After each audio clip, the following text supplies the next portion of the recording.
Heute ist der zweite Tag meines Ägyptenurlaubs, zu dem ich euch ganz herzlich begrüße.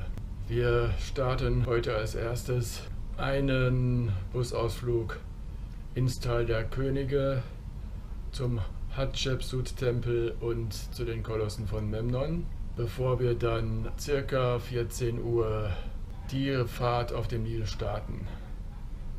Es ist schön, dass ihr auch den heutigen Tag mit mir verbringen wollt und habt Freude und Spaß an dem, was ich euch zu zeigen habe. Unser heutiger erster Stopp ist im Tal der Könige. Leider ist es nur gegen Bezahlung erlaubt, innerhalb des Tals und der Gräber mit Kameras zu filmen und zu fotografieren. Einzige Ausnahme ist das Filmen und Fotografieren mit Handys. Deshalb kann ich mit meiner GoPro im Tal und in den Gräbern keine Aufnahmen machen.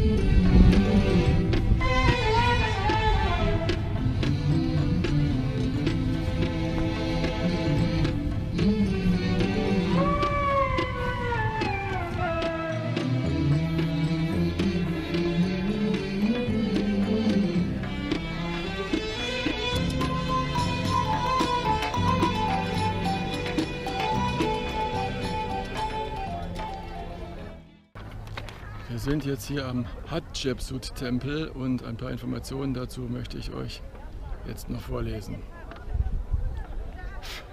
Der Hatschepsut-Tempel ist ein Totentempel, der im alten Ägypten Haus der Millionen Jahre genannt wurde, der auf der Westseite des Nils liegt, und dieser Millionen-Jahr-Tempel, der Hatschepsut, der von den alten Ägyptern abgekürzt Djeser Djeseru genannt wurde, was so viel heißt wie Heiligtum der Heiligtümer.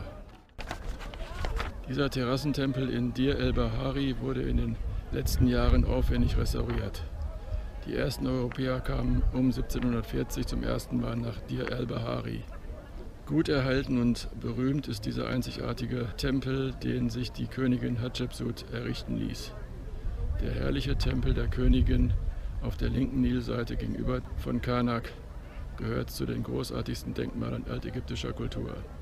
Vor allem auch durch eine nie wieder erreichte Einpassung des Bauwerks in die eindrucksvolle Gebirgskette.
Der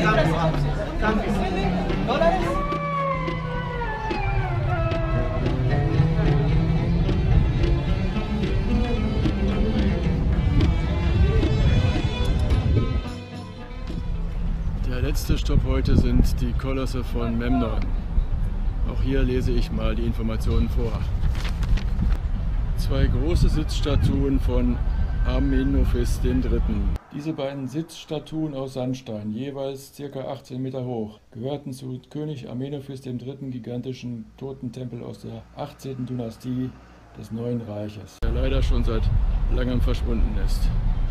Damals war dieser Totentempel einer der größten und gewiss auch beeindruckendsten Sakralbauten. Die beiden Memnon-Kolosse standen vor einem der steinernen Pylonen oder Eingangstore der Umfassungsmauer des Tempels. Durch ihre Größe lässt sich erahnen, welche gewaltigen Ausmaße dieser Tempelkomplex einst gehabt haben muss.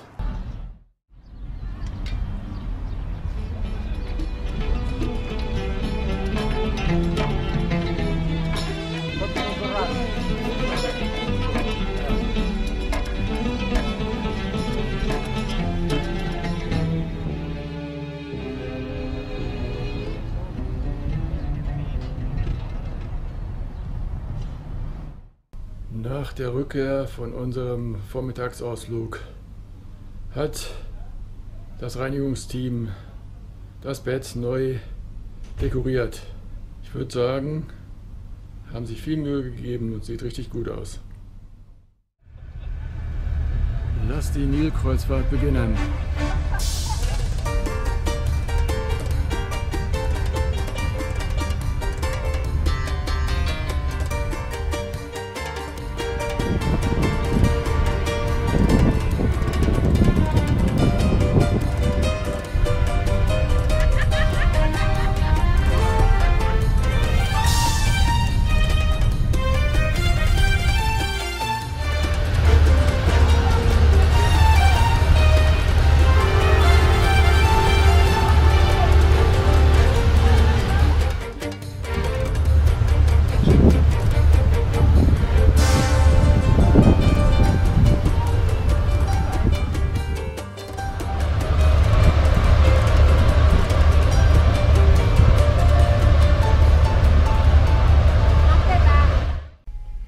Heute ein sehr interessanter Tag im Tal der Könige, im Hatschepsut-Tempel und bei den Memnon-Kolossen. Und am Nachmittag noch dazu der Start mit dem Schiff auf den Nil, also der Beginn der Kreuzfahrt. Wenn euch der Tag gefallen hat, würde ich mich sehr über einen Daumen nach oben freuen. Schreibt mir einen Kommentar und wenn ihr es noch nicht getan habt, abonniert den Kanal. Ich sage für heute Tschüss und freue mich, wenn ihr auch morgen wieder dabei seid.